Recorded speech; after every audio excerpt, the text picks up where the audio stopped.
Welcome to A Woman's Brew, where women talk about beer. Today is our Q4 review, which marks the official wrap-up to our year in beer.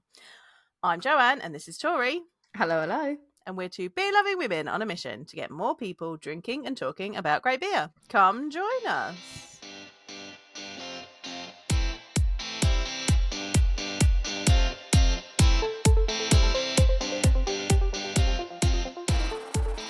This was my early Christmas present to you. I made it Was a really easy one. Was it really I made a really easy intro for you. It was no cheesy dad jokes. There was not too much alliteration. I made it really like to the point for you. So nice. Thought you'd like that. Yeah, it was lovely. I feel like we say this every year, but where has 2023 gone? This year in particular, though, I think like last year it was like, oh, that was quick, but this year it was quick. We just had same. No time for nothing. No, and this is the first year that we actually missed an episode release. Yeah, we did. I said that the other day to someone. I was like, we've been doing this for 3 years now, and originally we thought we were going to put one out a month. Oh yeah, well, we might have enough for one a month, and then it was like, oh well, wait a minute, we got enough for one a week, and so we've been doing it one a week, and then because I think what's evolution wise, what's happened is it was like you said, we've got enough for one a month, but then we started doing things that were quite time sensitive. Yeah. So we were like, well, if we start doing this, we could do one every 2 weeks, and then it was like, okay, well, in terms of timings, it just sort of organically changed to once a week. And this is the first time in 3 years we've been able to do it. And we thought we weren't going to be able to while you were on holiday, but we managed to make it work. We pulled it out of the bag. And then literally the only reason that we didn't get an episode out is because I was stuck in the snow in Munich. I'm in Munich with snow up to my eyeballs, and I'm messaging Tori going, I'm not going to be able to put an episode out tomorrow because I've not edited it. And actually, I probably could have done the editing, but it probably wouldn't be something that, in the amount of time that I would have to turn it around, I don't know if I would have got the time to turn it around that quickly. I don't know how to do the uploading. So this is actually, we found our weak spot, which is I can't actually cover you. Yeah, if I'm not here. So maybe that's something we need to investigate. Contingency planning. We need to do some better. Yeah, that's my fault. I'm the project manager. I actually should have been like, okay, I'm risk averse. Let's make sure we have this. I didn't have that. Now I know I've added it to my risks and issues log. So excellent. It's there. Yeah. We will deal with that, and that's a 2024 people problem. An emergency. We need an emergency plan for when things like this happen. Because again, that was I could have done it, but I don't think it would have been. I could have made it up how to do it, but I wouldn't know how to actually get it. The editing part I could have done.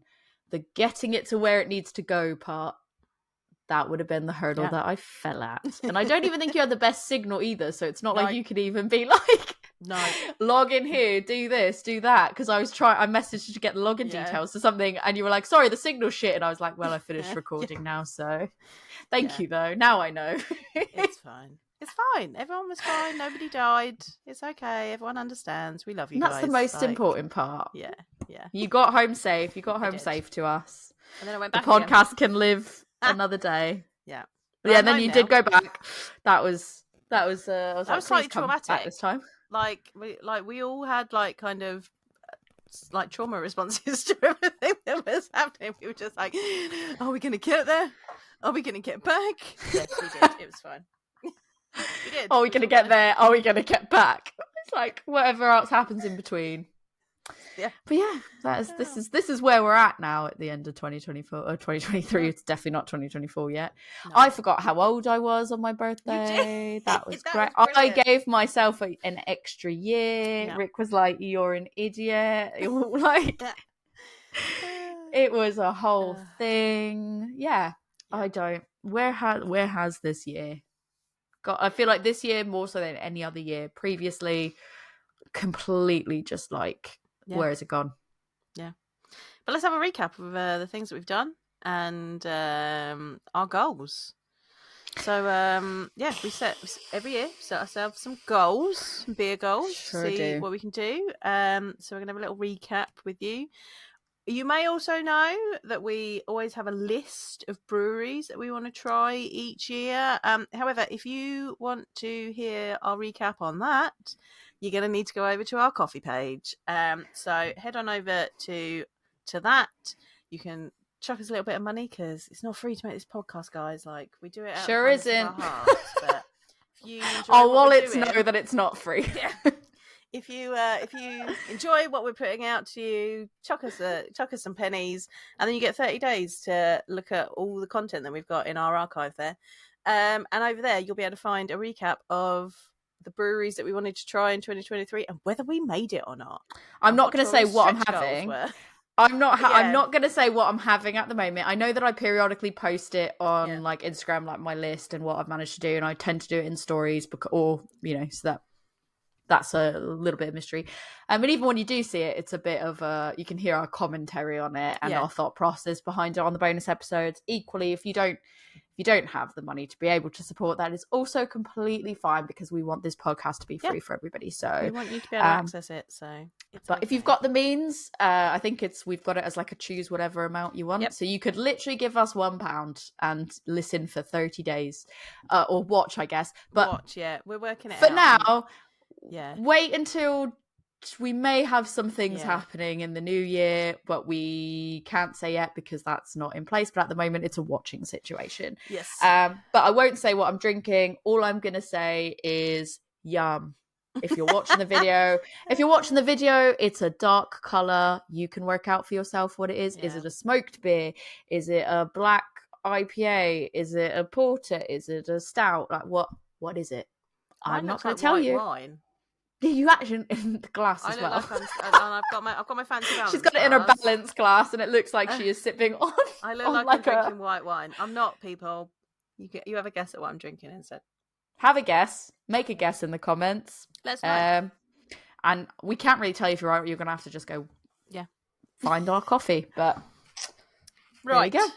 So we're going to start this episode with our personal beer goals for the year. Tori, how'd you go with your personal beer goals? Awful. Really? Let's recap. I mean, I did okay. I would give myself a medium score. Like, if we're going low, medium, high, I'd probably go medium. I'm not a top performer, but I'm also probably not the bottom of the barrel. I don't know. I should get an A for effort, because I care. Always. Yeah, I care. I try. So my first one was to get more personal with the podcast. It's somehow somehow shape-shifted inadvertently and became I put like record more in person and have more in-person visits to spots together, and somehow, and also like basically but somehow that also turned into every month we were seeing each other. I was like, well, fuck it, let's make it 12 for 12. Let's try to see each other at least once every month on average. Like, even if I saw you 2 months one night, fine. Which I guess maybe we might have done, because there's a few times we saw each other twice. But when it came to let's see each other every month, from about October onward, we blew it. Yeah, we did. We totally blew it. There was no chance. I mean, you were in Japan.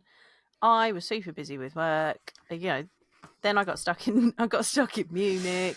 December is just disappeared. So October, November, December, we did not get between your trips and my trips. It just didn't happen. No. Did we see each other in November? No, because there was potential that we could have on something, but that didn't pan out. But and then there was potentially in October, but because of the traveling you had to do, that didn't work out because it was too close together. So I would say for this last quarter, that was we didn't get to see each other at all. But like, just to kind of, I guess, a quick recap of the stuff that we did get to do in that sense is, we've done multiple Brave Noises together. We've done multiple brew days in general together. We've gone we saw the soft launch of Miracai's tap room. We went around London at one point. You came to stay with me. We went to Craft Theory. We went to we saw each other at Bristol Craft Beer Festival and London Craft Beer Festival, and there was lots of really, really good beer festivals, lots of really good visits to lots of people that we love. And I think we managed to do and this is why I say I'm not a top performer. I'm not a high achiever, but equally, I think we did do a lot more than some other people, more than people probably would have expected, because I still think people think we live close to each other. Right. I think people think we live like next door to each other. We do not, guys. And not like... a 2+ hours drive away from each other. Yeah. So I think we did pretty well. I don't give that one. Yeah, like I give that one like a medium rating there. Yeah. My second goal was to go to Oktoberfest, quote unquote, alive and in the flesh. And as the year came on, so like Rick was super on board with like going. He wasn't against it. He was like, we could definitely do that. But obviously we realised it wasn't long before we went to Japan, and then the dog cover to consider, and it became quickly apparent that wasn't going to happen. And then I thought, well, maybe we can go to a brewery event, but I swear on all that is holy, like that. Honestly, every event that was kicking off happened to either fall when I had just left for Japan or South Korea, whatever it was, or when I was already committed to doing something else, and I was like, cool, guys, cool. Yeah, thanks. Or it was just far enough away that it was going to be way too difficult for me to get to. But again, I would give myself like a mid on this, because I did manage to go to Oktoberfest in Japan. I did. I had it out of a stein. I can say, for all the haters out there, it was stein. It was a stein. I had it in an actual proper stein. So suck it. I did it. Love it. But yeah, that was just spur of the moment. Like one day we just saw there's an Oktoberfest happening here, and then I was like, shall we go? And Rick was like, yeah, we can go if you want to. And I was like, I mean, I've been drinking for like 2 weeks straight already. Why not? Nice. So that was great. I've got photos on my Instagram of that, so that was you can see me holding up my big beer glasses. Number 3, it was less of like a goal for myself, but more like I just wanted to see like how many people that we're friends with were now opening up their own spaces and trying to go to those spaces. So just like quick recap, obviously prior to the fourth quarter, we had like Mirakai opened up, Tartarus opened up, Spookton we're hoping gets set up soon, because I think when we spoke to John last, he's hoping to get that space set up. Haven't been to Tartarus, but have definitely been to Mirakai. And really excited to say in Q4 that Echo opened up shop in London. So very excited. Something we'll talk about later, but I did see Helena recently, and I basically said that we were going to come visit her in the new year, and very, very excited about that, and cannot wait, because they are such lovely people, and so good.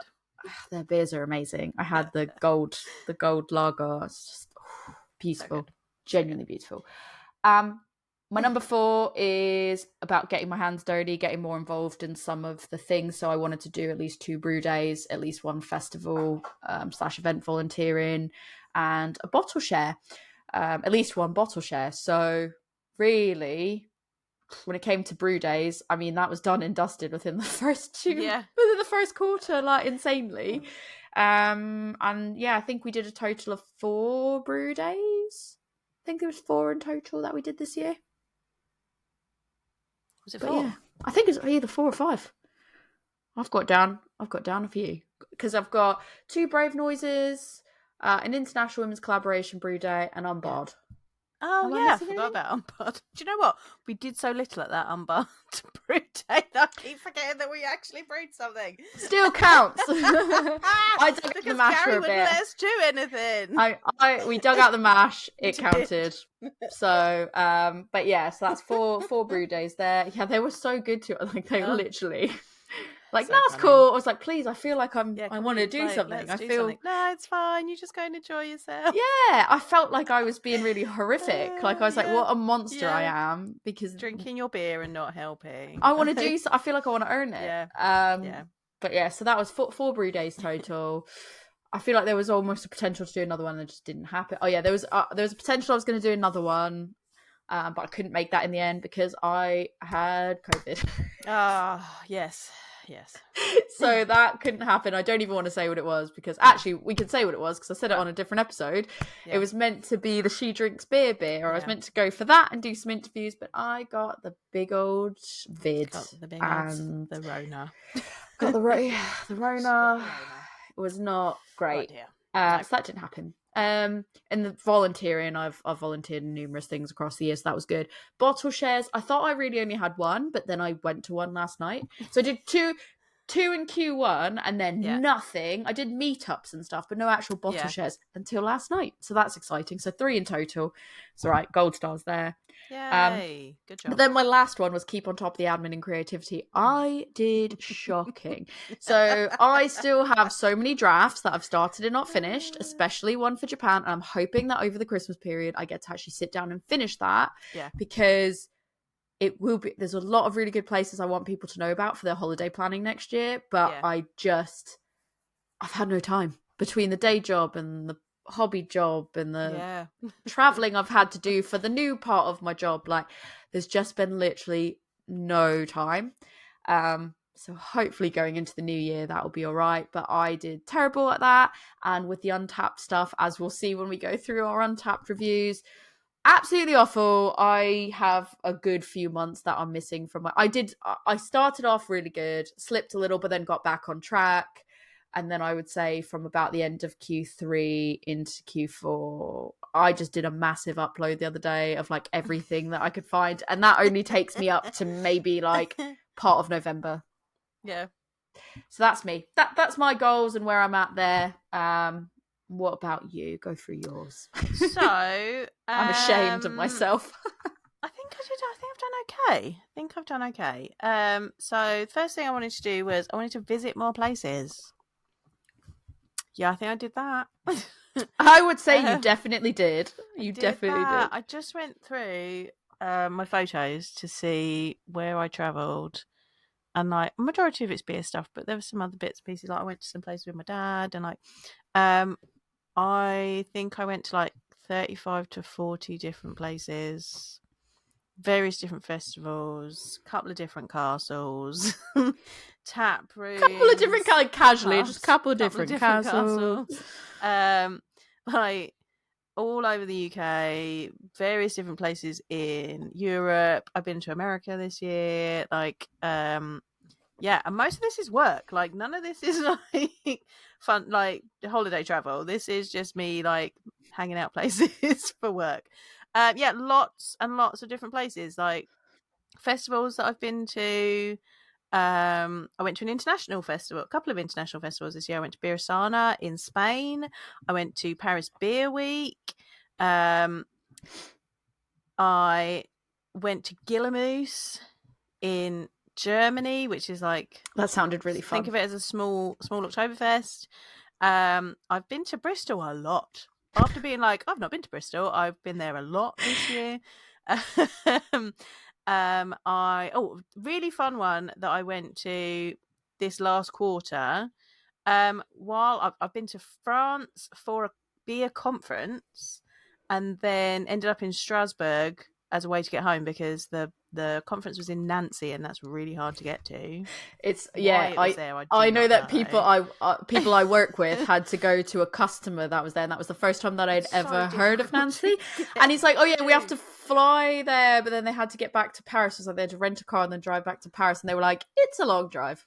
Yeah, so I ended up flying to Amsterdam, then flying to Strasbourg, then driving from Strasbourg. But Strasbourg is beautiful. We had spent a little bit of time there, so that was lovely. Most recent thing that I did, I was in Nuremberg. I go to Nuremberg a fair bit now for work. And we visited the beer cellars under Nuremberg. Ooh. Yeah, so this was cool. So my colleagues jealous put this together for us as a little fun team building activity. So obviously, like back in the day when they didn't have refrigeration, and in Germany they're brewing lagers, so it needs to be colder and it takes longer. They made cellars underneath the city to house the beer, and they would bring big chunks of ice from lakes and put them in there, and that's how they would refrigerate the beer, like before refrigeration. Innovation. So there is like a network of tunnels underneath Nuremberg. That's where they kept the beers. And then in World War II, they used them as air raid shelters. And Nuremberg was pretty much like 90% of Nuremberg was completely totaled during World War II. But they only lost 1,800 people because 50,000 people stayed in the tunnels underneath Nuremberg and survived. Whereas like other places like Hamburg or Frankfurt, they lost like 30,000 people, 40,000 people during the war because they didn't have these tunnels underneath. So it's really interesting. That's really just out of curiosity, like when you were doing these tours, because I see you were doing it from a work capacity, which is around the beer side of things, but obviously there's so much more historical significance outside of just the beer side of things.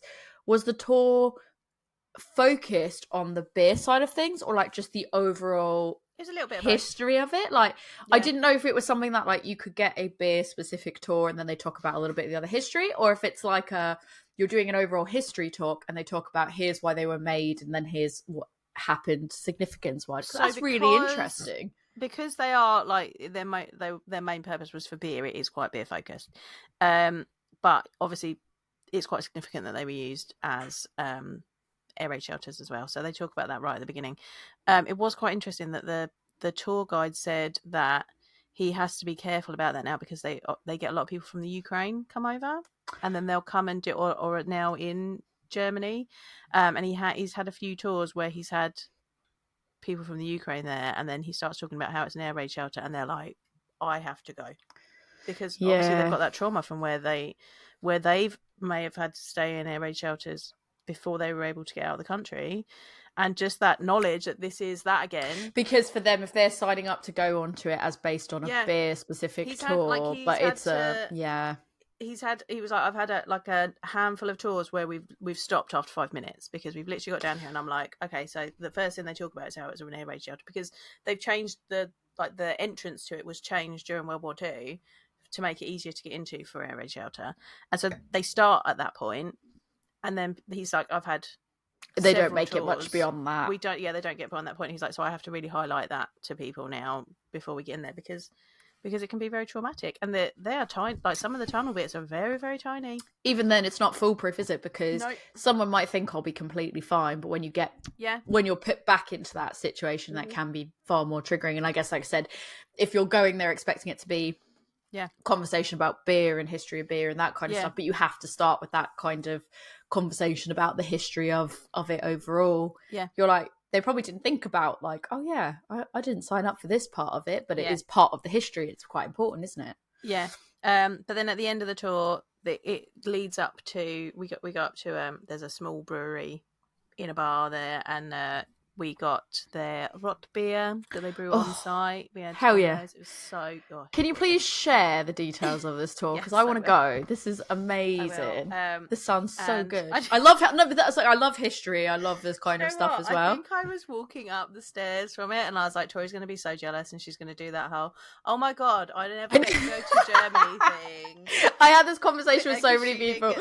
I had so many conversations with people literally within the last week where I was like, I just never get to go anywhere, and really what I mean by that is I've never get to go to Germany, and it's just not fair. I had this conversation literally last night about how I just go, I always tell people I never get to go anywhere, because the person I had the bottle share with last night, it was like they had just come back from Bruges, and I was like, oh, Bruges is beautiful, and I went here and I went there, and I was like, but if I say it to Rick, it's I've never gone anywhere, and he's like, oh no, just only Belgium and France and Greece and Italy, and I was like, but not Germany. No. But yeah, it was great. I really enjoyed it, and it was we actually were able to give the tour guide some extra information that he can now give to did you do it like were you sat there going, well actually no it was because they do actually talk about my company. They're like, and you were like, well. so then they were like, he had a question that because people ask him how many breweries use our company and things like that, and he didn't know, and we were just like, well, every third beer has our hops in it, and he's like, oh, I'm going to hang on to that and tell it. Interestingly, our head of marketing was trying to give me beer facts that he thought I didn't know, and I already knew them. So he's now on a mission to try and find something that you don't know. Try and find something about beer that I don't know. So that's his personal goal for 2024. It's good personal development there. But yeah, so wanted to visit more places? Definitely did. Tick that off. Next one, keep on top of the beer stash. Again, I never even made this as a goal for myself because I just like nope. I'd probably say I'm kind of again medium. Like, give me a silver star for this one because I've kind of tried to do that. Like, I've done some organising. I've got my record sheet. I've been trying to keep on top of it. I've been taking stuff off. I do need to do a little bit of stash management at the moment, work things out. But I think I did okay, and I think some of the challenges we set ourselves were good kind of stash busters, and I think we should carry that on into 2024. Yeah, I think we previously had done stuff where it was just let's do an episode where we can kind of talk about anything and use stuff that's in our stash as opposed to buying specifically for an episode. Or what do we already have? Or I think there's probably some stuff that we can definitely do creative wise in episodes in the next year where we can go through some of our lengthier options. Yeah, and then I think the final one for me was that I wanted to try and check in beers at the place I was actually in so that I had a better record of it on Untappd. I've done okay with that. Like, when I see my stat, I've done it.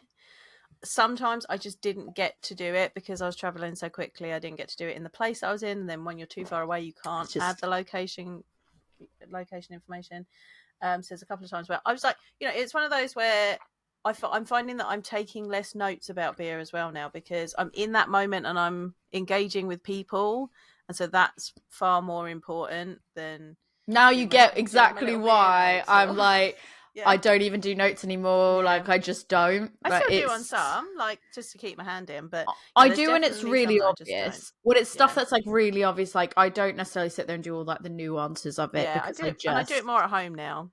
Do it as a thing at home. But, yeah, sometimes I just don't get the time because I'm just enjoying myself with people. It's weird how Untappd works, though, because, like, I could find a place that was however many miles away from where I am, like, quite a good distance away. Found that on Untappd when I was trying to late check something in, but not another place. And I was like, how can I be getting places that are in, Oxford, but not some place that's, like, Bristol? Like, I was like, I don't understand how that works. I don't get it. Yeah, I don't think that works very well on there. But anyway, I think that was all of my bits, I think, for this year. So I think that leads us quite nicely into our Untappd Stats. Can we get, like, for 2024, can one of our goals for 2024 actually be actually use the soundboard? Yes. And get more fun sounds. And we need to get more, like, standardized, like, fun announcement things. Yes, we do. Although I really appreciated what you just did there. Thank you very much. It's very, very professional. All right. So I've checked in the beer that I'm having now, which will remain unnamed. And actually, this is probably a good time before I crack open another one to do our Untappd stats. Yeah. Right. Okay. Well, do you want to go first? Let me find out how I get to my stats. I'm a boomer. I don't know what I'm doing. I'm a boomer. I need to try to find it. There we are. It's back. See my stats. Right. Oh, I will just say I really love, if you're watching the video, it's all very 8-bit. Yeah. I love it so much. I feel like I'm back playing Oregon Trail. Go listen to that episode, shameless plug. But that is great. Keep scrolling. I won't select a topic. I will. Cool. All right. Top rated beer. What was this is when we need the drum roll. What was your top rated beer? Top rated beer was Brave Noise by Elusive Brewing. Way! Do you have any stats for that? It was checked in 322 times by other people. Nice. My top rated beer was What Mrs. Fisher Knows by Double Barrel Brewery. Nice. And that was the peach cobbler sour. And I think that's just because I had it so many times and actively remembered to check it in every time I had it. But yeah, it was checked in 377 times by other users. Nice. So, what are your top beers? So this is the one that's the best. The top 5 beers I rated. I always find this one a bit contentious because then, though they are top rated, they just pick like the top 5. I think they just pick the top 5. They just pick a random top 5. So it's not actually my top beers.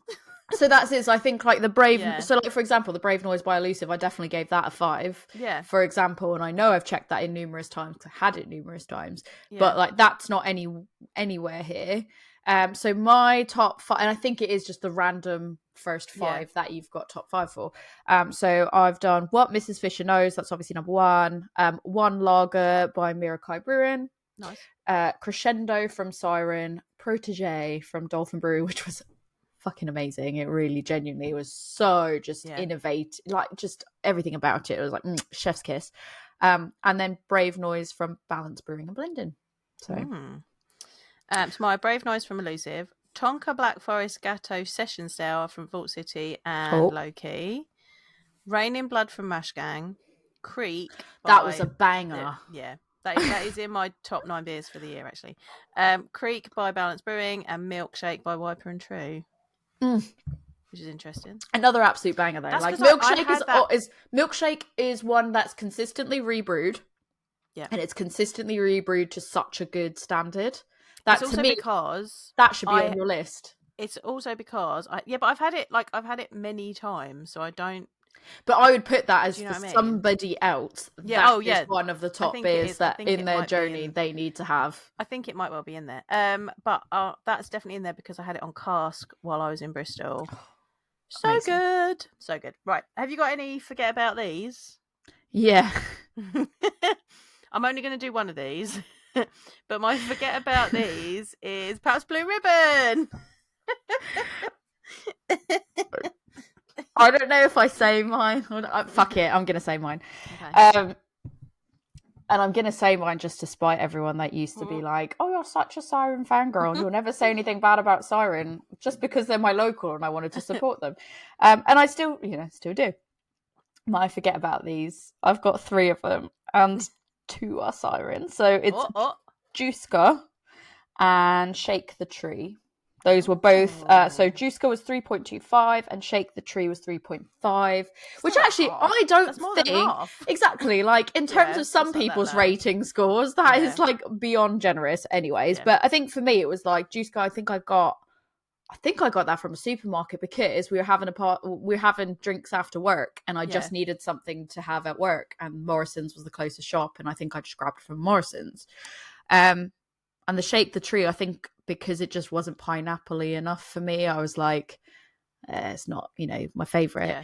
And my third one was Neighbour We Left Behind by Little Martha's Brewing, which is 3.5. And I feel like I want to say this, the reason I'm telling you about that one, I want to be transparent and be like, here is genuinely what I've got.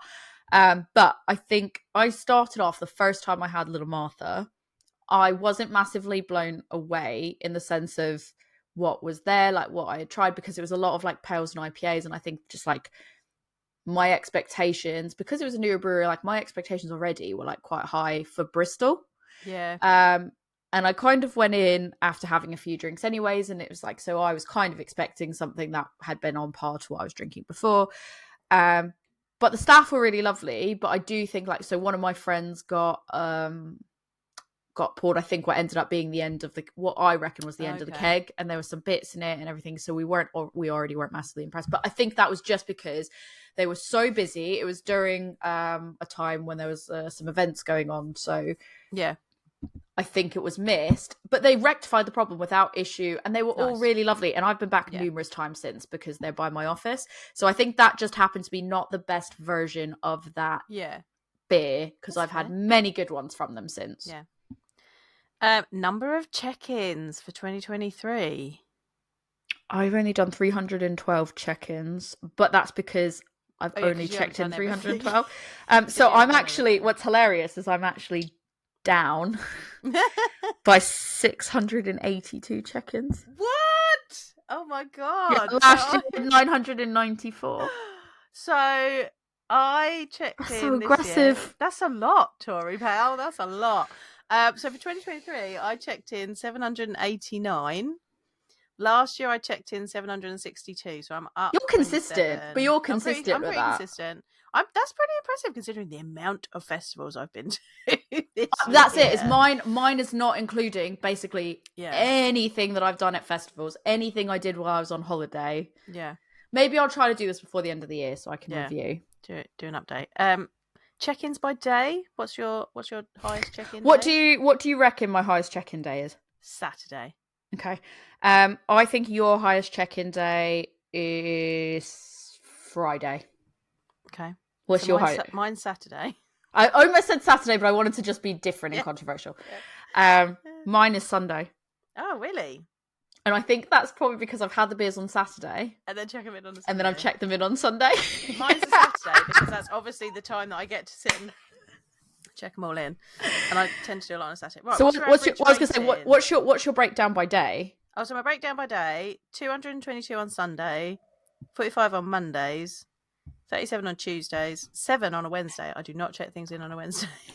101 on a Thursday, 142 on a Friday, 335 on a Saturday. So Saturday, Friday, Sunday is... So mine's top 3. Sunday 161. No, 161, yeah. Tuesday, Monday 26, Tuesday nothing, Wednesday 4, Thursday 1, Friday 13, Saturday 107. So mine is Sunday, then Saturday, then Monday. And I think that is strictly because if I had it on Friday, I've probably checked it in on Saturday. If I've had it on Saturday, I've checked it in on Sunday. And if I've had it on Sunday, I've checked it in on Monday. Average rating? 4.3. 4.32. We are very similar. We are very similar in that. What was your first check-in then? What was your first? My first check-in was Charm at Siren Craft Brew. Interesting. Mine was Mystery Beer number 01 by Yonder. So that's the weekend and that was at we the were Hive. Together. Yeah, that's the weekend we were together. I think I think that one just happened to be the first one I checked in was the Yonder one. My top drinking buddy is Tori Powell.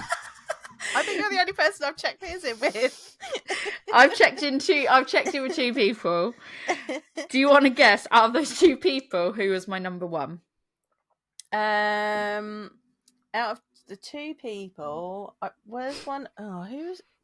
I don't know what people you've got on your Untappd though. Rick, you got Rick on yours? Yeah.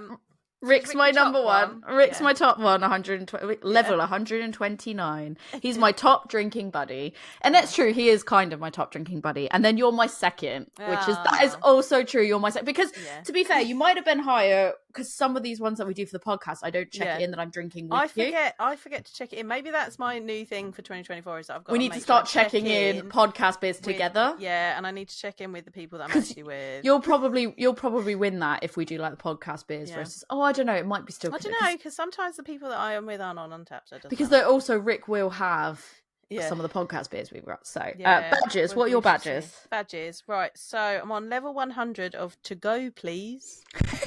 I don't know why that one that's a fun name. I'm also on level 100 of Better Together. So collab beers, sounds about right. I'm on level 100 of Pale as the Moon. That is surprising. I didn't expect that. Yeah. I'm on level 87 of 2X, and I'm on level 35 of Budmo. What is Budmo? I don't know. Interesting. But I earned 104. I earned 314 badges this year. That's 27 less than last year. Well, mine is a shocking amount less, but is it? Well, yeah. Badge wise, so I've got this all checks out, and you'll immediately agree. So level 90 for Pucker Up. Yeah. Level 84 for To Go Please. Yeah, To Go. To Go Please. Level 81 for Better Together. Level 80 for Heavyweight. And level 77 for 99 bottles. Because I do feel like I probably have done a lot of sours and a lot of like stouts or heavier bit or like higher ABV beers. I've done a lot of bottles because of like the funky stuff tends to be in a bottle, and I've done a lot of that. I'm surprised that I'm Pale as the Moon is up there. Like, I mean, obviously, I'm shocked that you had that. But I must be drinking more hoppy things because of work. So there you go. That's got to be it. I had 172 badges, which is 429 less. 429. But again, I think let's revisit this by the end of the year when I check in everything else. Have you got any local badges? Yeah, Siren Craft Brew level 40. But that's just because level 40. Yeah, 40. But that's because that's not just in 1 year, is it? That's since the dawn of time. So I'm on Siren Craft Brew level 2. Oh, you'll get there someday. Yeah, and I'm on. That's cute. Unbarred Brewery and Tap Room level 1. You don't have any local badges that are more than that? No. Oh my. Because nothing near me does it, so... Oh my. Yeah. We need to work on that for 2024. Styles. I'm quite excited by this one. How many styles have you got in 2023? 89. So I'm down by 59 because last year I did 148. But again, I think that's purely due to check-ins.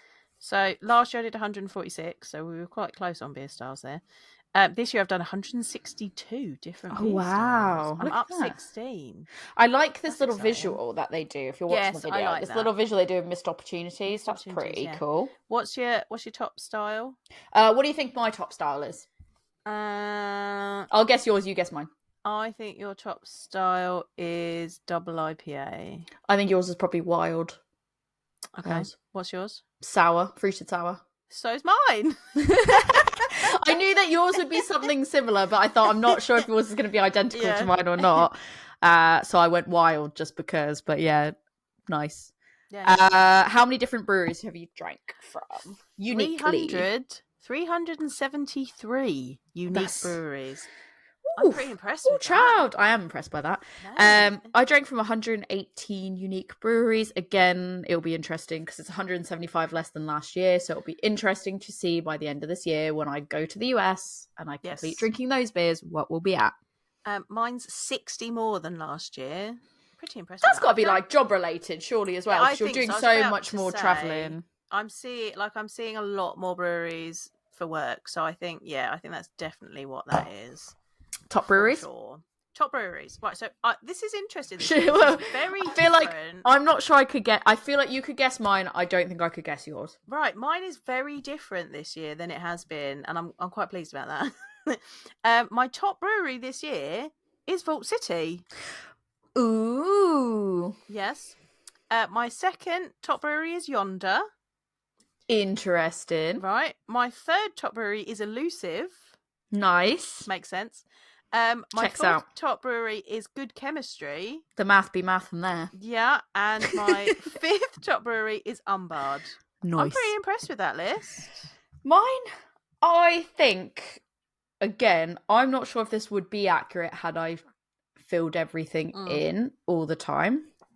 But my top one, I think my top one is 100% accurate. Yeah. Elusive. Yeah. 32 beers from Elusive. I've only got 14. But I also go there. To be fair, that's not just like I've had a can of beer at home. That's like I've gone for a night out. I'm having many beers and then getting a cab home.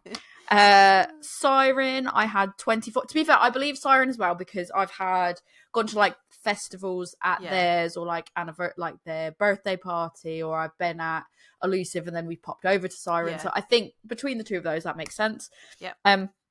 Phantom, I've had 12 from Phantom this year. I think that's a big part of that is solely due to I think they had the pop punk pack, and I bought the pop punk pack because I was like, I need those cans. So there was that, and they are featured quite a bit on Keg at the Hive, so that's probably why there's that. Vault City, I did 10 check-ins. That the math be mathin' on that one. I think I had a lot of Vault City, and Double Barreled with 16. So actually, this is the weird order that it's gone 32, 24, 12, 10, 16 at the bottom, when actually Double Barreled would have been my third top. So actually, I agree that those probably were my three biggest. Yeah.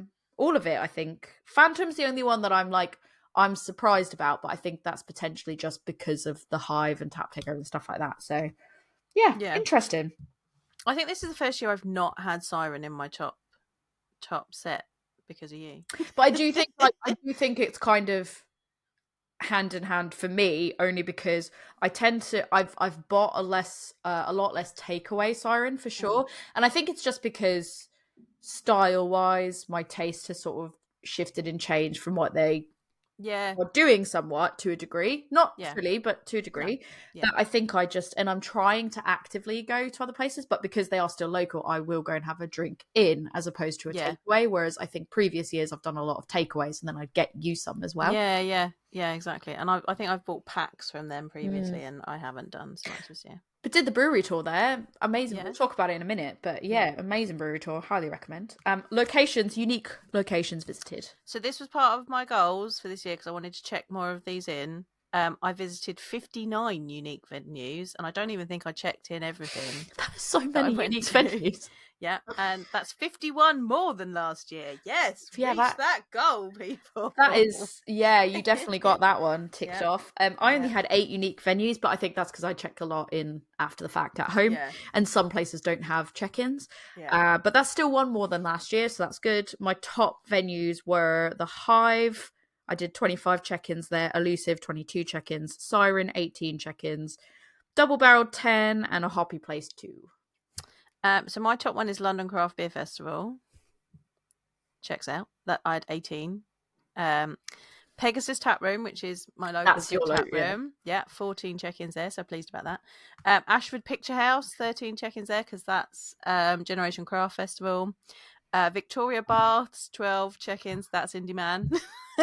And 11 check-ins at Beerasana, which is the Spanish festival I went to. So that all checks out. I'm quite pleased with that. I'm pleased with that goal. I'm going to work on that again some more. I think I definitely want to. I want to work on that again. Yeah, let's get to that in a minute. Yeah. Before we do, I have now finished my mystery beer. I'm going to go get another beer, and then we will talk more about our highs and lows and our Instagram challenge and where we got with that. Yeah. All right, we've got our second beers, and we don't know what the other person has. Yeah. And I just gave away, oh, fuck me. It's going to be an interesting night after the mystery beer that I just had, and you don't know what it is unless you've listened to the coffee or watched the coffee. Good afternoon. Yeah. What? Well, what do I have now? I have Hair Trigger from Stannery Brewing Company, which is an IPA, which is a 6.8%. 6.8. Yeah. So the back of the label says it was our first big IPA, the beer that made us known as the brewery with the rabbit. Massive thanks to Matt Bucket for his incredible hair ink drawing, which is a big part of the story. Thank you to Stannery because they sent these beers to me and Joe, and I wanted to have it on this episode because I know that I'm not going to get a chance to properly have it and talk about it and post about it the way I really want to between now and the new year. So I thought, what better way to do that than to have it on the podcast? And it smells absolutely beautiful. It smells like big tropical fruit flavors. I was pouring it and I was like, it just smells beautiful. Look at that. The head was beautiful a second ago as I was pouring it, and it's still pretty lasting. It smells great. And I've got it in my in your glass from the We Are Beer Festival. So I have got 84 Golden Grill Wonderland Special. That's a fun name. From Dig Brew Co. Oh. It's a marshmallow and guava sour. R.I.P. to Dig Brew Co. And I'll talk about later why I picked this one, but mate, it tastes like refreshers. It's delish. Sorry, I just had a sip of that Stannery one, and oh my god, this is beautiful. And I do like the label, so it mentions the label. Yeah, it is a great. It's like Looney Tunes. If you're just listening and you're not watching the video, it looks like what I would describe it as a Donnie Darko-esque version of Bugs Bunny, but in the Looney Tunes style. Yeah. Intro with the rings. Yeah. But I like it. It's great. Really enjoy Stannery beers. Hoping to get them to come talk to us in the new year. We've all been so busy, but that is one of our goals. That is one of our goals, 2024, make that happen. Yeah. But this beer is absolutely beautiful. Like, it is so beautiful, fruity, just tropical notes. Just, it's just absolutely nailing this for me. How's your dig? Oh, it is. Are you digging it? I am digging it. Dig Brew Co. R.I.P. So it's marshmallow and guava, a white guava. Like, it smells like refresher sweets, and it tastes like it's really like it's I've not had too many refreshers, and I've not had too many refreshers. Yeah, you wouldn't have because done, it's too chewy. Too chewy. No, it is lovely. I'm going to enjoy sipping on this while we carry on. Right, so I guess that brings us to sort of the high and low points from the year, Q4 specific, or I guess we could just do over the course of the year. What are some of your highs and lows? What are some noteworthy things we could talk about it? Podcast specific stuff. I mean, I've got like sort of beer festivals that I attended. I did 4 in total. I think you've done so many more than I have. I've done so many beer festivals. But I also don't know if all of mine are sort of accounted for there, or if I just sort of went meh. Because I didn't count the Oktoberfest. Okay, that's 5. Yeah, I don't think I can count how many I did. I did a lot. Yeah, really pleased I got to do some international stuff. Like I got to go to Spain for a beer festival, and I got to go to Paris Beer Week. Like that, seeing the European breweries and seeing what they're doing, because like I think one of my beers of the year is from an Italian brewery, and it's like I'll talk about my list of top beers in a minute, but one of those breweries on there, their beer is so good. Like when I'm at a beer festival, I tend to drink one and done, right? Because you're trying lots of different things. This brewery, I drank their beer over and over and over again. I mean, granted, they wanted to kick the keg, so I was being, air quotes, helpful. You were like, I'll take one for the team. I literally was. I'd turn up and they'd be like, huh? You want a full glass of this beer? And I was like, I mean, if it's helping you, of course, I'm here to help you. But like, their beer is so good. I can't get it over here though. Like they haven't got it over here yet. So, there are pros and cons to trying international beers. But yeah, had some really good beer that wasn't UK based this year. I'm really pleased I got to do that. I also got a little promotion this year at work, which is nice.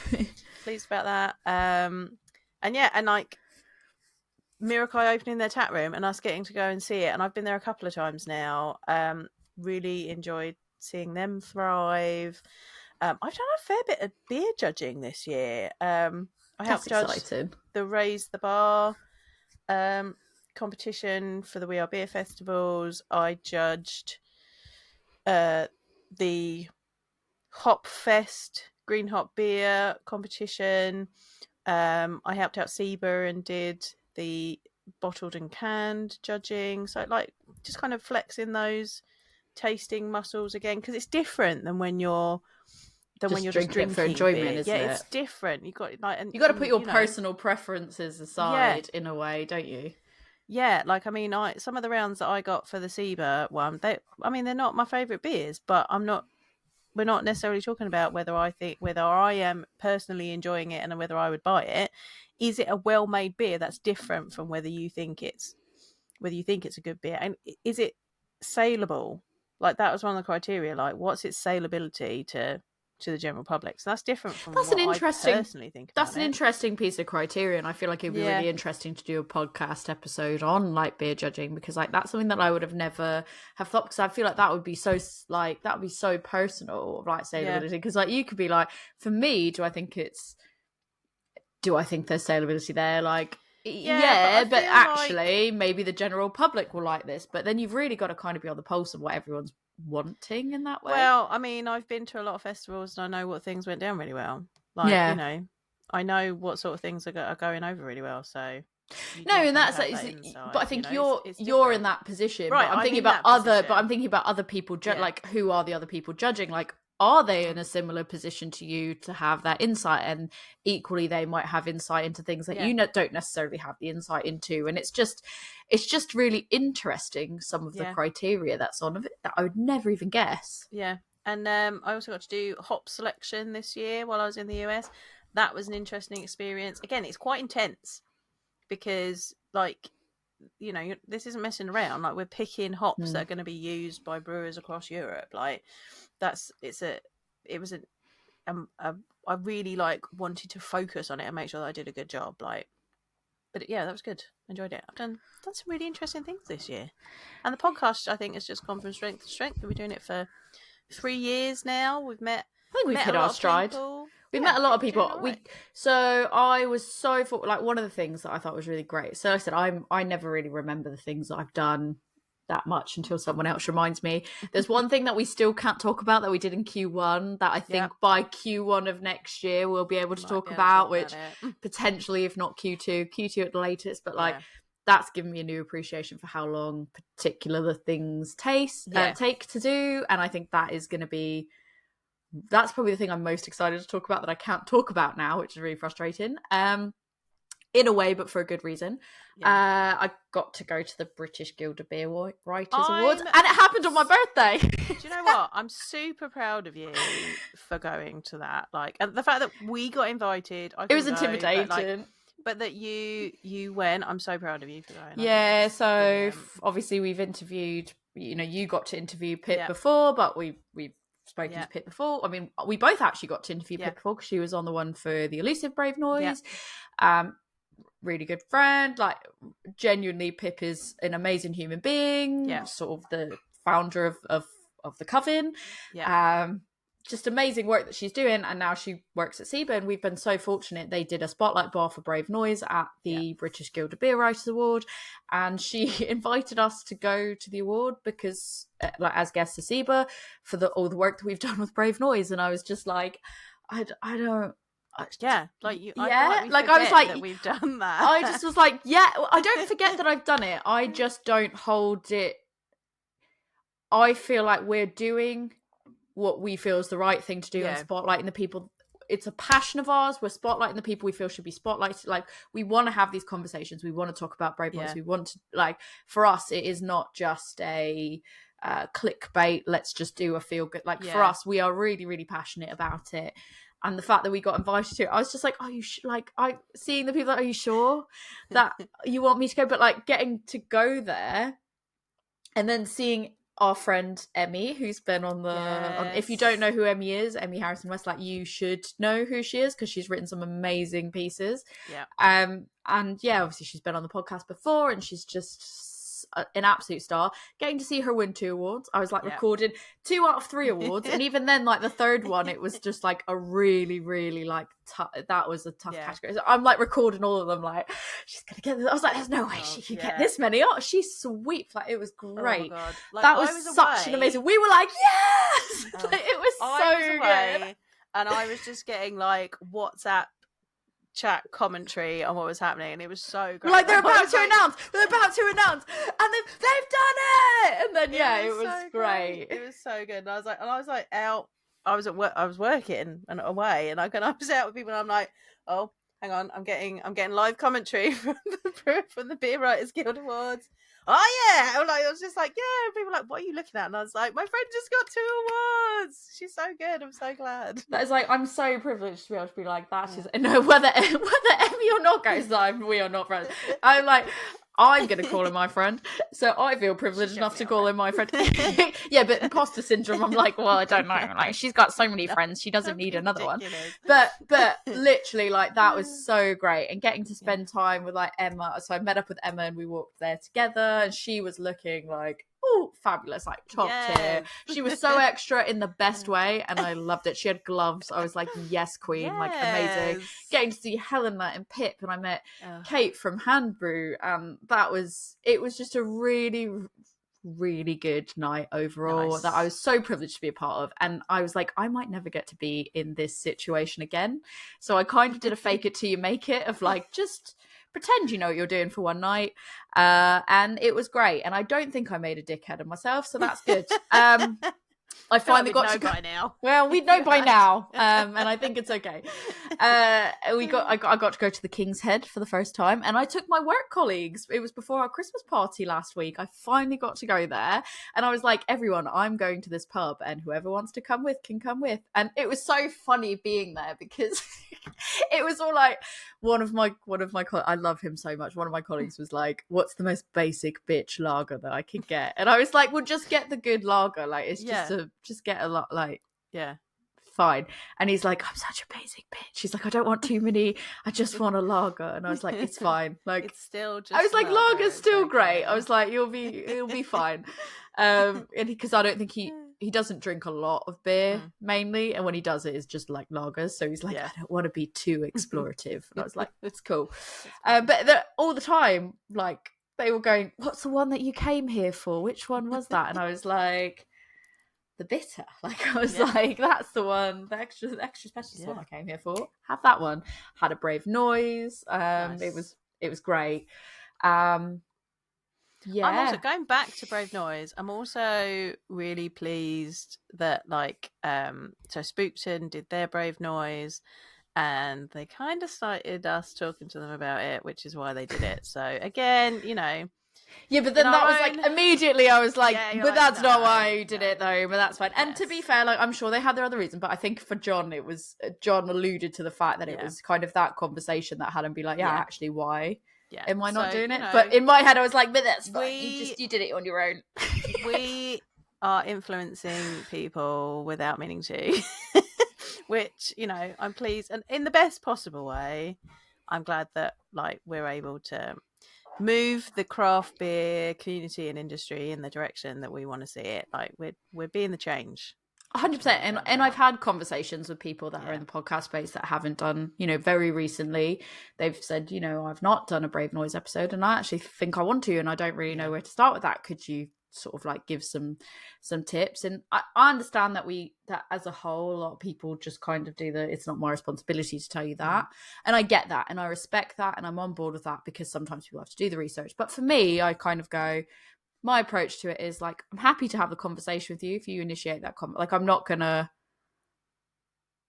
reach out to go, I'm 100% gonna make you do that. But if you reach out to me and you say, oh, I just kind of don't know where to begin, could you give me some starting points? I'm always gonna help in that. I'm always gonna want to talk about it. Because if it raises more awareness for Brave Noise, then it's a good thing. Yeah, and I think some people genuinely just don't know, and I know what it feels like to be overloaded and not know where to start. So to me, if you just don't know where to start and you're like, what do I do? I mean, I'm not going to write your whole episode for you. Not that this person was not expecting this by any means, but I'm not going to, write your episode for you, do the work for you. But if you just go, I want to do an episode and I'm kind of not sure what to do or where to start, can I talk to you about it? Like this person did. Absolutely. Yeah. Like anytime, I've got all the time in the world for that. Yeah, and it's not just about Brave Noise. It's about inclusion and diversity in our beer community. That we want that. We want to be allies, and we want to make sure that the beer industry and community is open for everyone, because beer is for everyone. Come join us, please. Absolutely. And I guess another highlight is within this last quarter, I managed to get Rick to come on the podcast. It's not come out. By this point, it's not come out yet. No. Because we had a backlog. That was going to be the in case of emergency break glass episode. But then it didn't matter because I couldn't edit it and get it uploaded in time anyways. But that's going to be like a special whenever we go, we need one to go in there. You're going to get that. But that was cool because he was... genuinely, Rick was like, if the people want it. And I was like, will you come back on? If the people want it, I'll come back on. And I was like, we have to see if we can get Gordon on now. He will. I warn you, he will just say that everything tastes like beer. So, well, well, that's still. I feel like he would be a really great person to talk to on it. But I think there's probably so many more things that we've done that we're not even thinking, because I feel like the last 2 years just seem to have merged into one. Yeah. And I had a moment where I was like, what did I do? So we did the another thing that obviously we did earlier in the year, but was really important when it came to Brave Noise, was we had the conversation after we did the elusive one at a hoppy place, and that was just such a nice that day. was just a really cool thing. And so the fact that also I got invited to go to the soft launch of Indie Rabble, so it was industry people, and I was like, I'm allowed, you want me to go? Oh. Yeah. And that was just, to me, I keep telling you are industry. I know, but it doesn't feel like I should be. It doesn't feel like I should be industry. And every time that someone tells me, no, you that qualifies, I'm like, I don't know. Yeah, but it does. I'm just really, really thankful and really grateful to people that still listen to us. Obviously, we should have done our thank yous at the beginning, but I'll use this just beyond midway point to say, but no, thank you guys, because it means a lot when people do actually reassure me that People are like, yeah, you are relevant. It's great. You don't. Yes, you chat shit, but I like that shit that you chat. Yeah, and I've made so many amazing friends along the way, the highs and continue to make friends along the way. Like, it's not even just in this last year, but like I feel like we just keep going. There's even more amazing people, and keep meeting the good uns.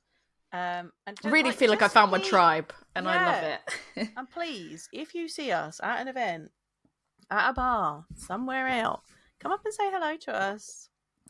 Tori will go, oh, I am no, awkward. You can't possibly talk to me. You don't but no, come up and say hello to us. In an approachable way. It's not that I'm like, I don't want you to talk to me because of that. It's like, she doesn't believe that you want to talk to her because she was on a podcast. She like, are you sure you want to talk to me?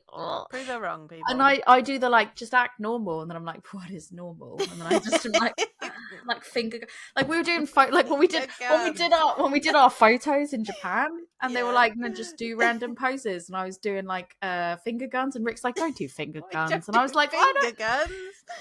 I don't know. I was like, be normal. And I was like, and he was like, don't do finger guns. And he's like, that's not cool. And I was like, but maybe it is. And he was like, it's not. I've got photos of me doing finger guns and Rick going, don't do that. So yeah, maybe I'll be awkward. Brilliant. I will be awkward. But I also really, really appreciate it. I guess on to sort of we're going to the home stretch. We'll talk through our Drink Harder challenge that we competed in. Yeah. I've got to say, I have not completed this. I didn't either. But I guess before we get through it all, how many short were you? That's my question. Let me look. 1, because I wrote 2, mine down. 3. So I am, for mine, I was 8. I completed 18 out of the 24 on the Drink Harder challenge. And I still think that 2 more, I think I could get up to 20, because I think there's still 2 more that are realistic that I could do before the end of the year. Well, obviously we'll talk about it in due course, but... So I've done 16, I reckon. Okay. I don't know if I'll get any. I might get a couple more in. I might be able to get a couple more in. I think I should get bonus points on some of mine if I'm really being honest. But okay. Right, so going through... Blitz through it, yeah. Drink a flight of beer. We've done that. We both did that. Yeah. Drink a beer that's been in your fridge for the longest. We've both done that. Done it. Drink a beer. Drink every beer out of a mix pack. So that one we have established is fairly difficult.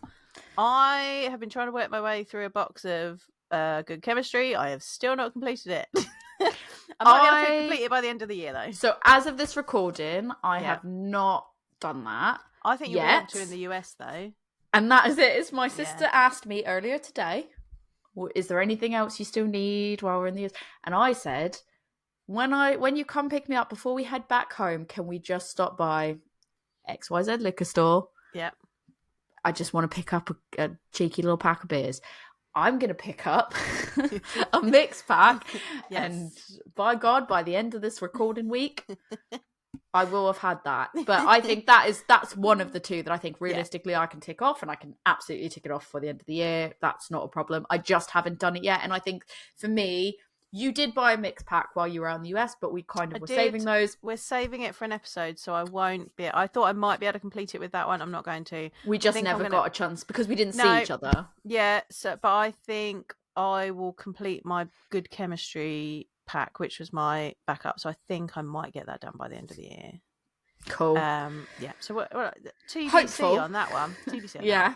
That. Drink lineup where each beer starts with a letter from your name until you can spell your whole name. We both did that. You stretch gold that and did it. Smashed it pretty much. Yeah. So basically, as if you listened to this before, like before we even got to Q4, I had basically done my whole, not even just my nickname, my whole first name, middle name, surname, and maiden name with names of beers. Yeah. I then proceeded to go with brewery specific for my whole, not abbreviated, first name and current surname. The only thing that I didn't do, because I normally do like full first name, surname before I try to do middle name and maiden name and all that. I got stuck on the I.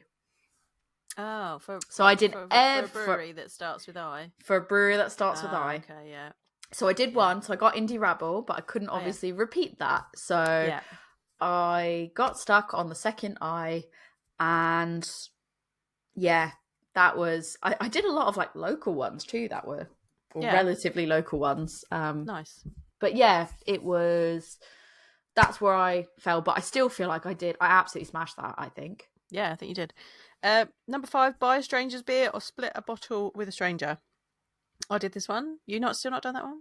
No, I think this is one that I'm not likely to do, because I think that's going to be really difficult, because I don't have the balls to go. My social anxiety does not let me go up to other people, because I'd be like, and then I'd walk away. Yeah, but see, I did it as part of like. But you had like a common ground. Like I don't have that common ground. Yeah. So I was like, bye. Yeah. And then I would never. Because I did it with Charlotte. My friends were there, and then their friends were there, and so they were a stranger, and we split a beer together. So was that the one you did? Was that the one you did with Charlotte? With Charlotte, was that? You, absolutely. With Charlotte and Dave and Naomi.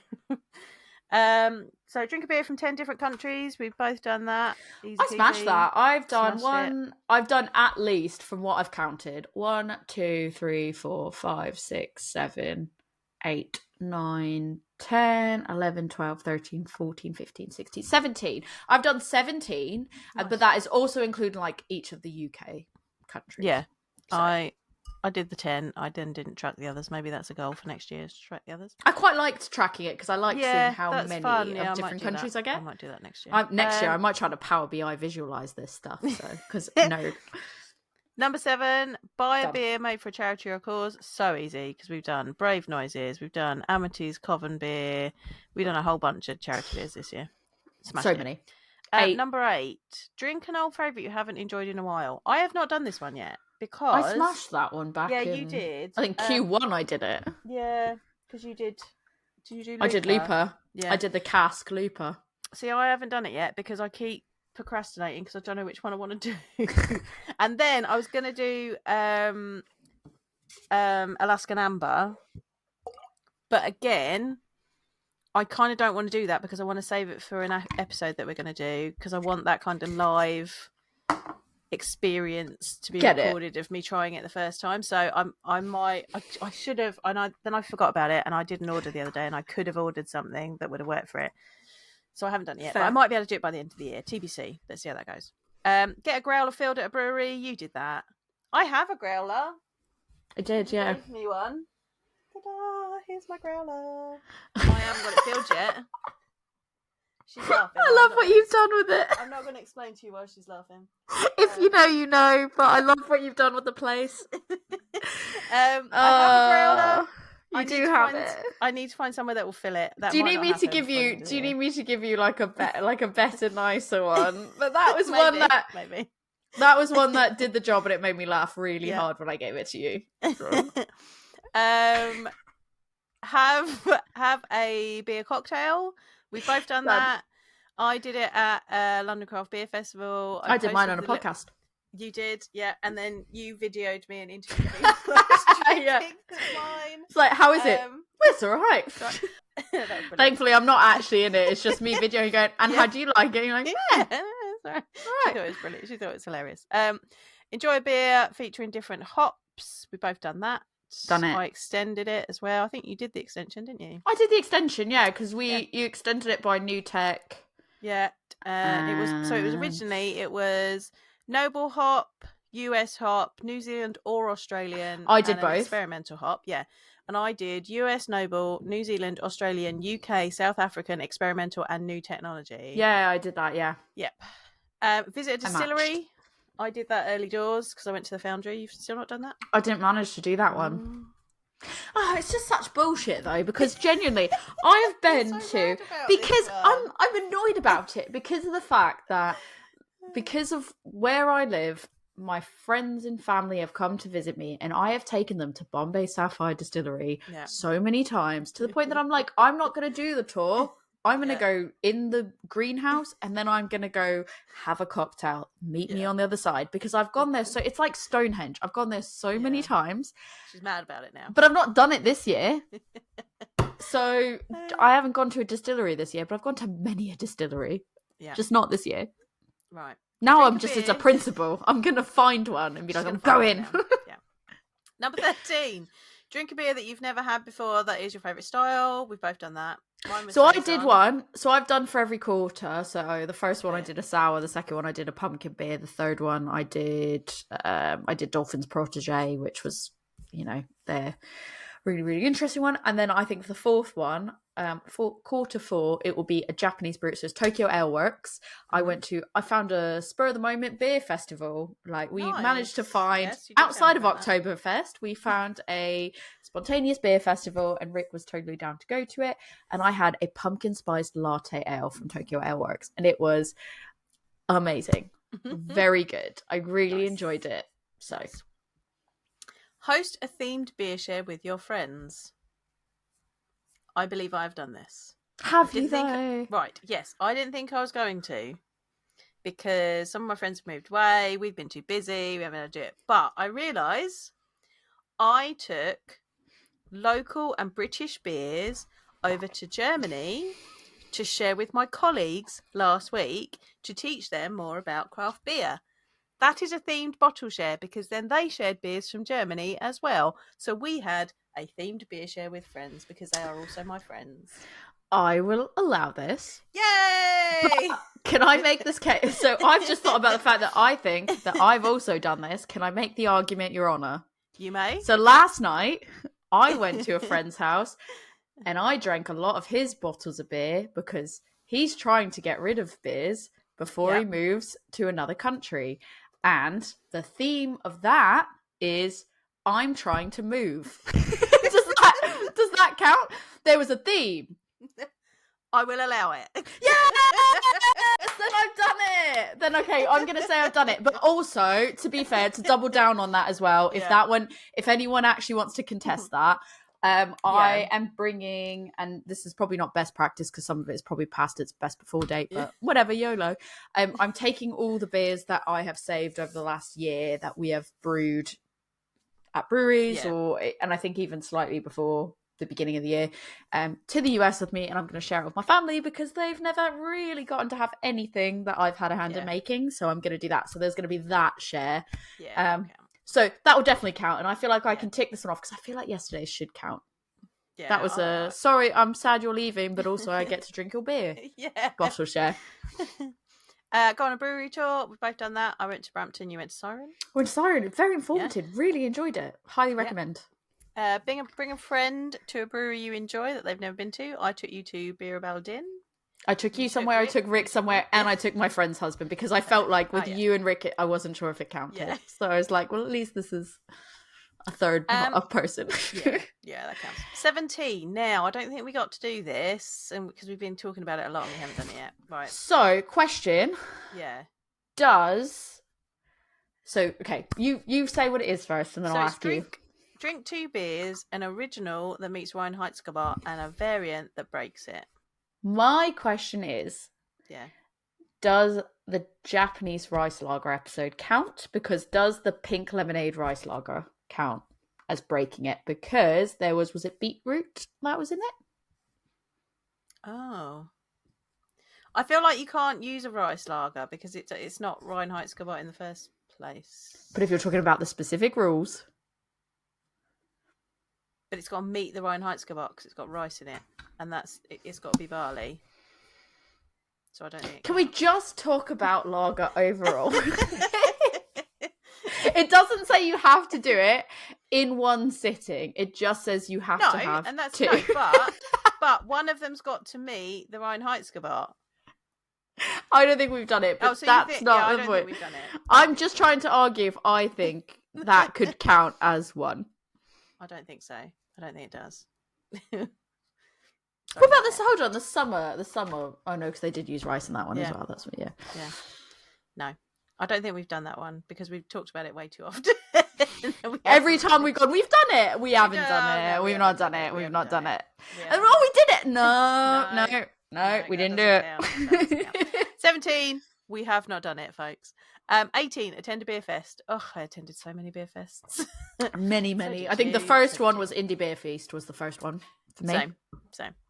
19. Drink a beer that has medalled at FOBAB and a beer that has medalled at GABF. FOBAB always makes me chuckle, and it will never I not know. make me chuckle. I put that we basically gave up on this one because we never actually agreed on qualifications. No. And I think next year I have some suggestions that we'll talk about like shortly. Yep. That I think we need to actually agree on a way to do this moving forward. Yeah. But spoiler alert, we'll talk about that in a minute. Yeah, but that was just I don't think we another did one it. it was very difficult for us because obviously we're not in the US, and so trying to find out what We can't FOBAB. We can't FOBAB. We can't FOBAB. We can't cannot FOBAB. FOBAB. So we just haven't done that one. Drink a whiskey drink, a vodka drink, a lager drink, and a cider drink in one sitting. No, thank you. I have not done this. What makes me really annoyed is I almost inadvertently did this. Did you? So, allow me to regale you. Please. When I went to the British Guild of Beer Writers Awards, Yeah. Oh, there are many different ones. There, the first thing that I had was Echo's Gold Lager. Okay, that's a a lager drink. When we sat at the table with dinner, they had some offerings, one of which was Little Pomona's Table Perry. Cider drink. On the train home... I don't know if that counts as a sitting. You stood up and walked away to a different place. No, but it's still the same night. It's still the same night. Do not tell me it's the same night. Sitting. But it was one sitting because would you, if you pub crawled it, would you say no? You can't do it. Yeah, that is, you've got to do it at one place. One sitting. Hard disagree. Okay, fine. On the train on the ride home, I had an espresso martini cocktail in a can. That was a vodka drink. That was a vodka drink. But I may have had a barley wine that was aged in a whiskey barrel because I know it was barrel aged. I know it was barrel aged. That doesn't count. You just don't want me to have it because it's really hard and you haven't had it and you just don't want me to have something nice. No, you can't have it. You can't have it. You got to stick to the rules. It doesn't count. Oh, actually, let me think about my Christmas party. No. See, interestingly, after I missed out on the cider, or else I would have had that one. It's always one. Like I've got all of them except one. I might do this before the end of the year. You don't know. After Q3, my friend at work, Tom. Hi, Tom, because I know you're going to be listening. He was listening to our Q3 review, and he messaged me and was like, if I'd known that was something that you needed to do, we'd have done that the other night when we were together. And I was like, I am glad that you didn't. Because I don't want to do this one. I don't want to do it. I will be horribly ill the next day. I don't want to. If I have a lager cider hybrid, does that count? No, because it's got to be 4 drinks. 1, 2, 3, 4. Yeah, I might just hang up right now and go and do that. I'm going to do that. I'm going to do that before the end of the year because now I'm fuming. Okay. Number 21. Use beer in your food as part of the recipe. Yeah. Done. Do this all the time. We talked about it a lot. 22. Buy someone a drink on their birthday. I haven't done this. I did it. I bought you a drink for your birthday. You bought me a drink. You didn't buy me a drink. That's very rude. I wasn't with you. Otherwise I would have done. You should have been at the awards. I couldn't. I was at work. Yeah, it's not appropriate.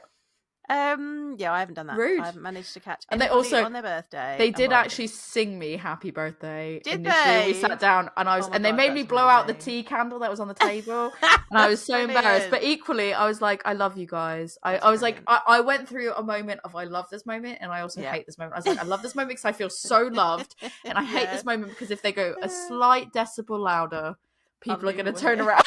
And I hate attention. So I was like, all right, guys, all right. And then I also had the moment of, they're like, blow out the tea candle, the tea light. And I was like, well, then we have to relight it. And then that's such a faff. That's amazing. I love it. 23. Drink the most and least expensive drink on a menu someplace. I haven't done that. Done. I keep thinking about it and then I don't do it. I did the cheat code, which was I went to Elusive and I bought the Orange San Pellegrino for £1, and then the most expensive one on the menu.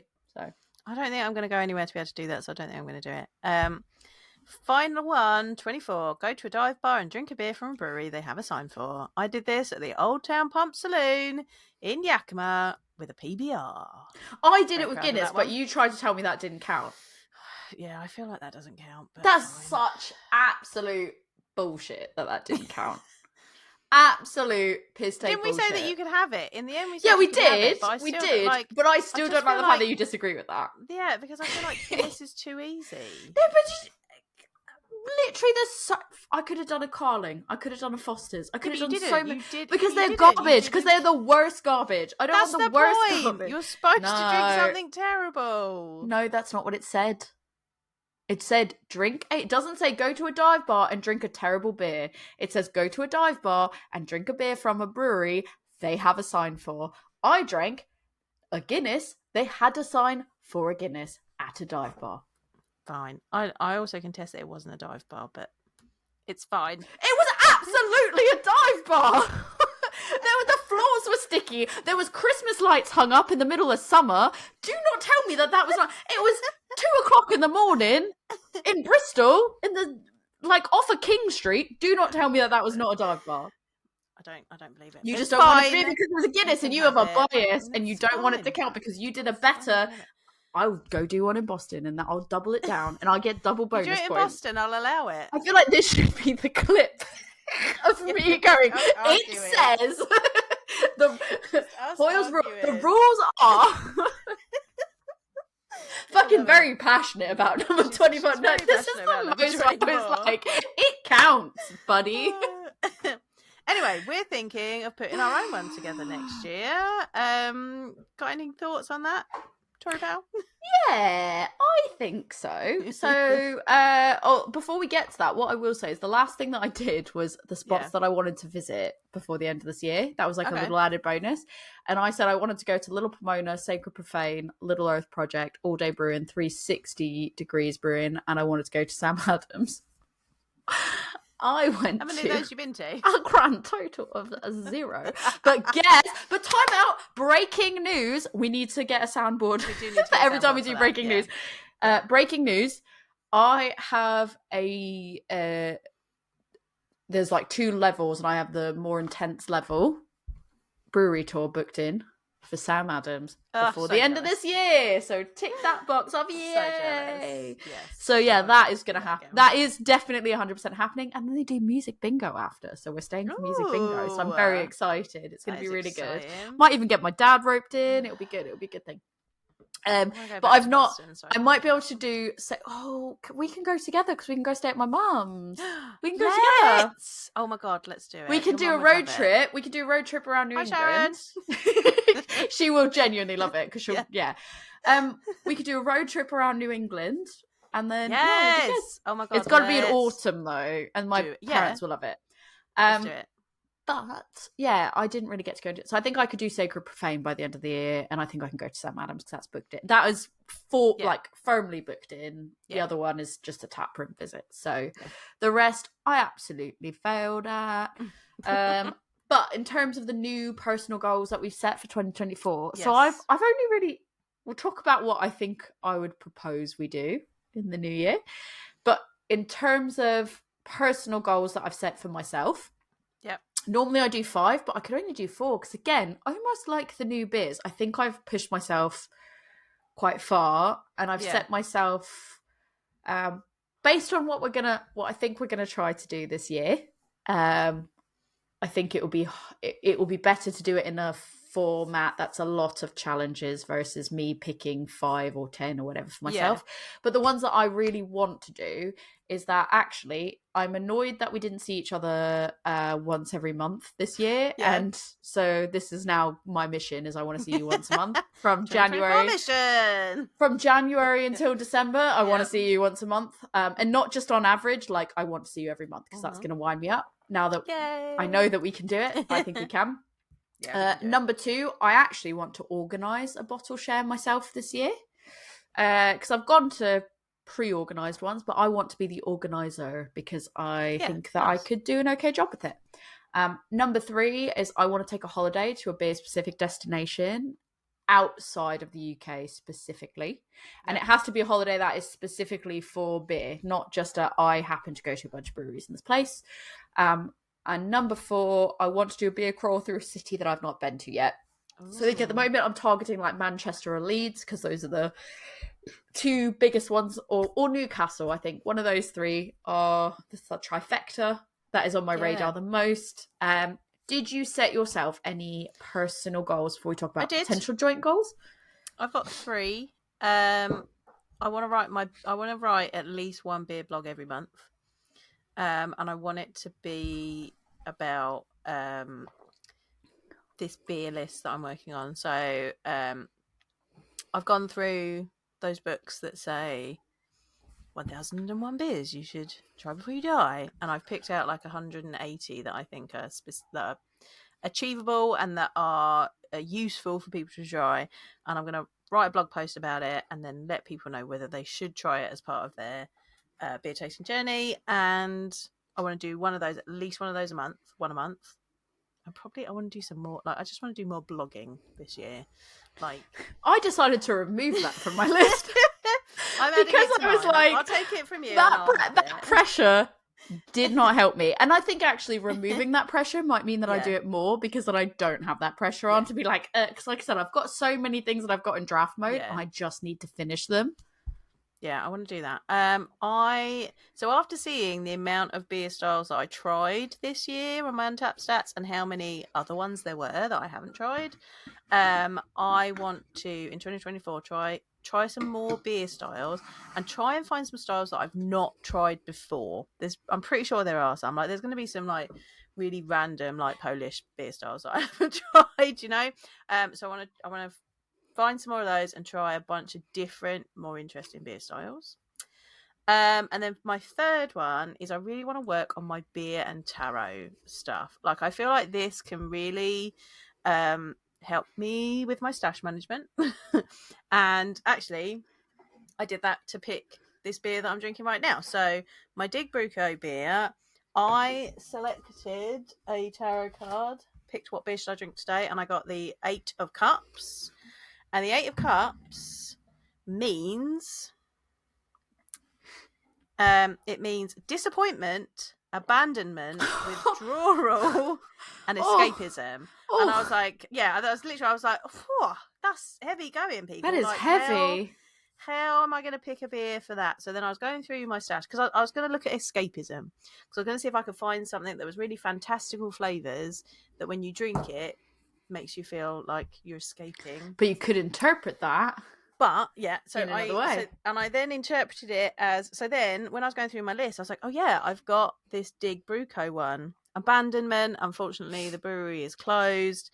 Withdrawal, they're not brewing anymore, but I still have this beer. Escapism, it is a marshmallow and guava sour, so that's quite a fantastical brewery, like fantastical beer style. So I thought that fit the 8 of Cups quite well. So I want to build on my beer and taro work in 2024. As a person that loves a good theme, I love doing it. So we did a Rice Lager episode. I had some board games that were like a theme that matched, and I love a good theme, whether that be games or something else. I can really get behind this beer tarot thing. Yeah, I've never been massively I've just never been a person that's done tarot. Yeah. But listening to that episode that you did, I really enjoyed listening to that episode. And it's like inspired me that I was like, I kind of want some tarot cards now. I kind of want to do it. That seems really fun. Said that before. Maybe that's what I'm going to get you for Christmas. I was like, that seems really super fun. And then I went to go do the supporter after I listened to that episode, but it like literally finished days before. And I was like, oh no, I think actually it was still going, but the cards themselves, they were fully backed, so I couldn't get them anymore. There was something about it that I couldn't do, and I was like, I'm really gutted now because I listened to this episode. Can you? You can, because I kind of really want them now. Yeah. I got you. For no other reason. We'll work this out. For no other reason other than I was like, I listened to that. That sounded amazing, and I was like, this is something I could easily fall into because it aligns with a lot of things that I'm interested in. Yeah. And so I really enjoyed it. I want to build my beer and tarot stuff, but I also like. I've been using the tarot cards for a long time, but I want to like kind of get into a bit more kind of targeted study about it this year.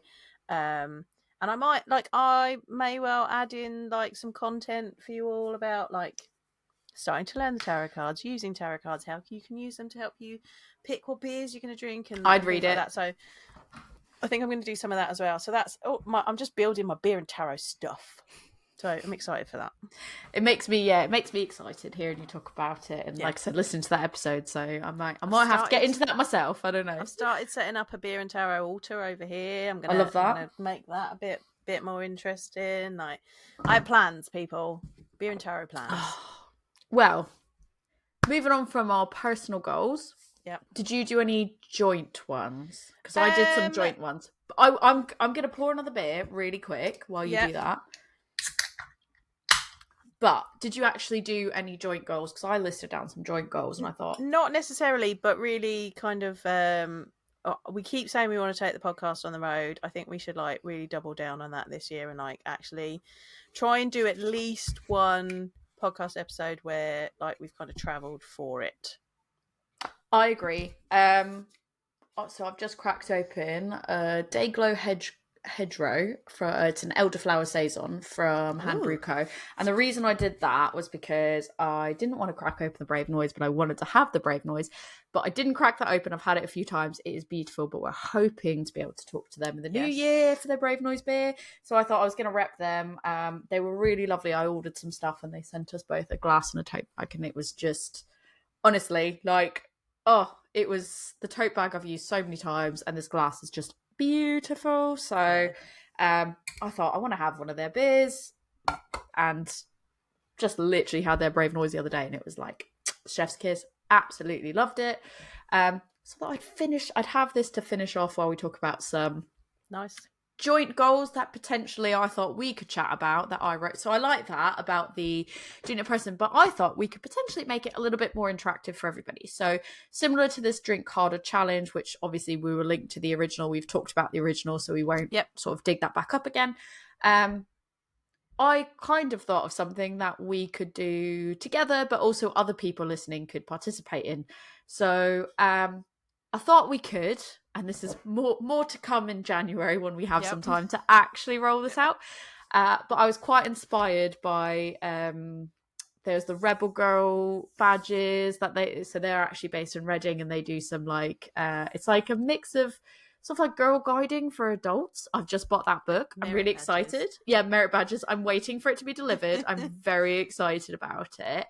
And it's basically like you have these challenges and stickers that are badges that kind of go, yeah, cool, you've done that.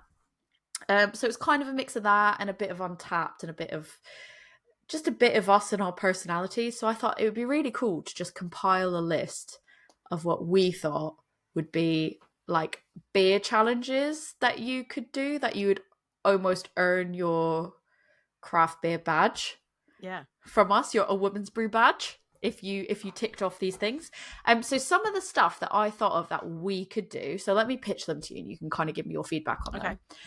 So the first one I came up with, I opened it up earlier in the year and literally a few days ago, just to get some feedback to see if anybody had any suggestions. So talk about those in a minute, but some of the ones that I came up with was, we've been doing the lager series. I thought, what better way to start a challenge for us than drink at least 6 different varieties of lager, and it has to be defined on the label as what style it is. It can't just be like it tastes like this, so I think it's because how some places just go, it's a lager, and you go, okay, fine. You have to have, it's got to be a Kolsch or a Marzen or a exactly. Has to be defined. Lager, so, air quotes, does not count. So and I think we could probably evolve that over time, or we could kind of go, your first 5, that's a badge, and your next 5, that's another badge. But I think you get the badge, and we're going to come up with some fun names and some fun stuff in the new year. Watch this space, but I think the first challenge should be drink at least 6 different varieties. So nice. What are your thoughts on that? I like that. I feel like I kind of want to do like either round numbers or like in 5s. Well, that was it. Is I was like, I kind of went 5, and then I was like, oh, but do I want to do a round number? So I did 6. I feel like 5s is quite good, because then you can do 5, 10, 20, 5, 10, 15, 20. Like, I feel like 5 is a good number. We'll take this offline as the true project manager I am. Yes. We'll talk about this. This will be what we discuss between now and the new year, and we'll sort this out. But okay, like I said, this is all just a discussion, work in progress, and we're going to finalise this in January. We're workshopping it, people. We're workshopping live on the air. So that was one. The second one I came up with was, funnily enough, you mentioned this, try a beer style that's completely new to you. Yeah, that's a good one. Because I thought that'd be good, and then you could build on that as well. But I think at least try one brand new style, because I feel like there's so many different. We could do it as a recognised style or an unrecognised style. Just like, what is something that you've never had? Encourage people to try more things. Thoughts on that? I like that one. I think that's good. Yeah, I mean, that's in my personal goals, so definitely behind that one. Number 3, and this is just one that I'm personally passionate about. Have a beer served in at least 6 different glass styles. Ooh, but child. But it has to be outside of your house or somebody you know's house, and plastic cups don't count. Yeah. Good definition. I like that. Yeah. Like, I think it has to be like you are at, like it for me, I think it encourages you to go out and about more. And you want to try to get like the teku, the tulip, the tumbler, the shaker pint. Like, your shaker pint counts. That's fine. And I think 6 is a stretch. I think 6 is a stretch, but still achievable if you go out enough. Yeah. Thoughts on that? Yeah, I like that one. I like that one a lot. Cool. Because some places have got interestingly shaped glasses that are different from anywhere else as well. Absolutely. And you might know, and I'm not saying you have to know the name of it. No. But you've got to snap that photo and go, that's one that I've got. Don't know what it's called. For these things, people. There's absolutely. If you want your badge, you've got to take that photo.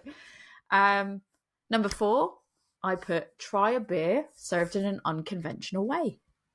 Ooh. I thought that'd be interesting because it's for us. Obviously, we've done. I don't know how we're going to do this, but we've done like a beer poker. We've done slushy beers. Yeah. There's so many different ways that you can have beer that I'm like, how many more ways are there that we can try? Yeah. I'm sure there's something. Beer with boba pearls. Beer Had it. Got Malibu in it. I mean, had it. I mean, it doesn't say that it has to be new to you. You just have to do it in an unconventional way. Let's workshop it, because I think I intended it as something that you haven't tried before, to go outside your comfort zone. Yeah. But I think if you've never kind of ticked it off a list before, sure.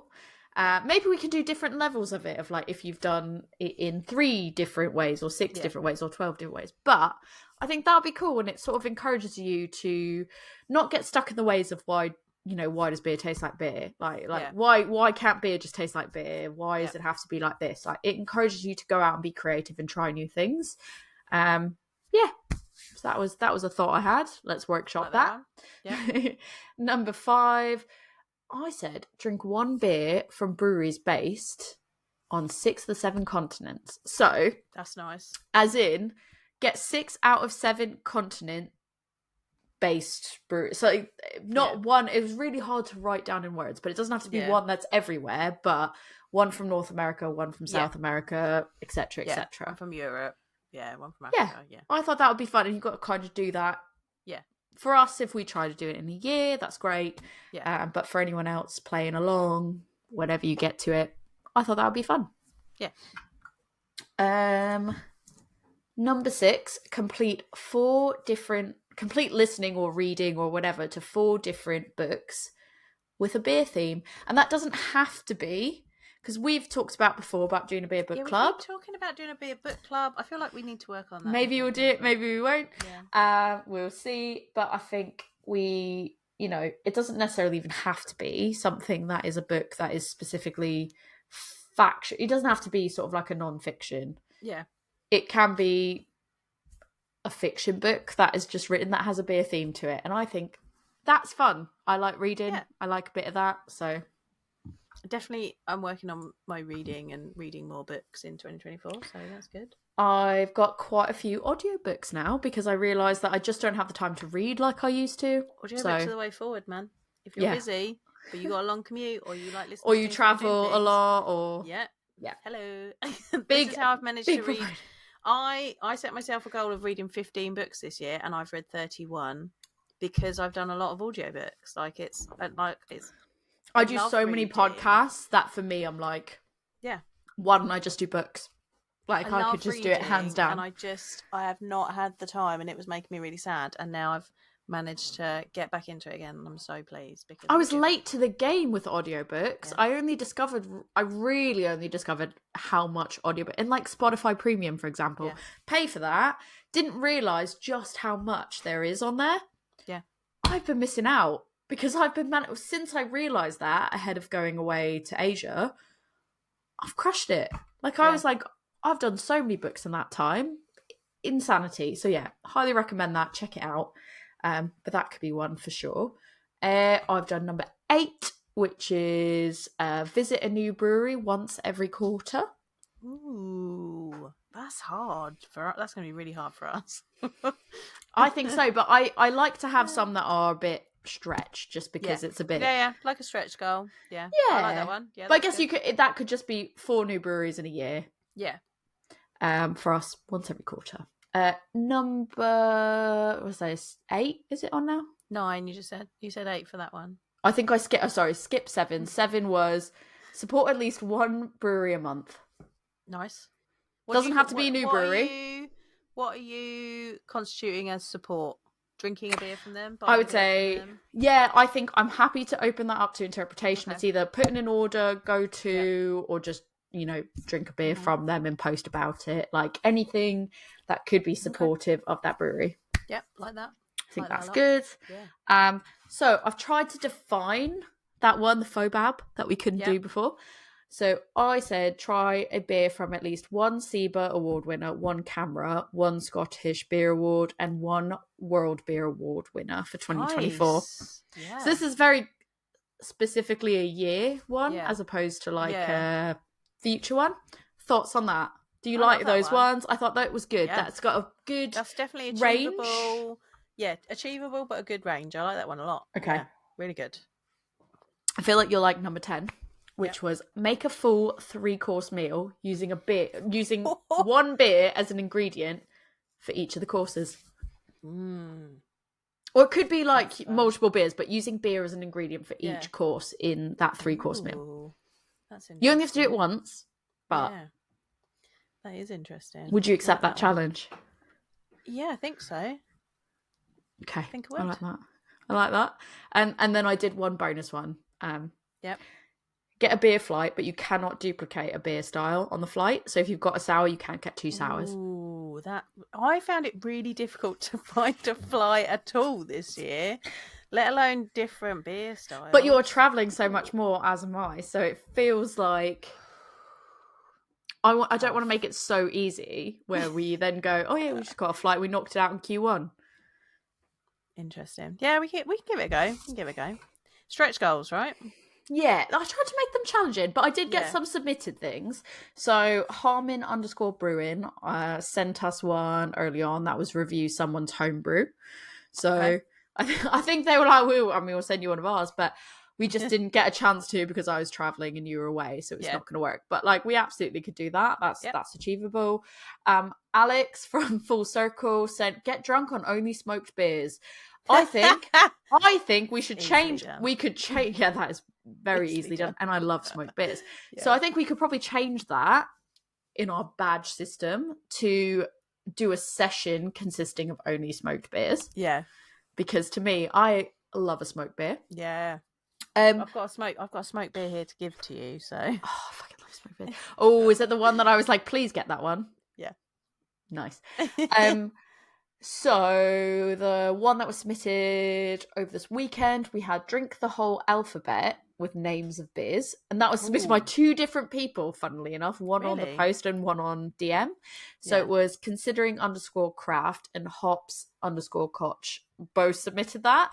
So I actually think that if we're going to do this on a badge level, the base level should be drink through the whole alphabet with the names of the beers, and then if you do it a second time round with breweries, once you've completed that first one, you get a level 2.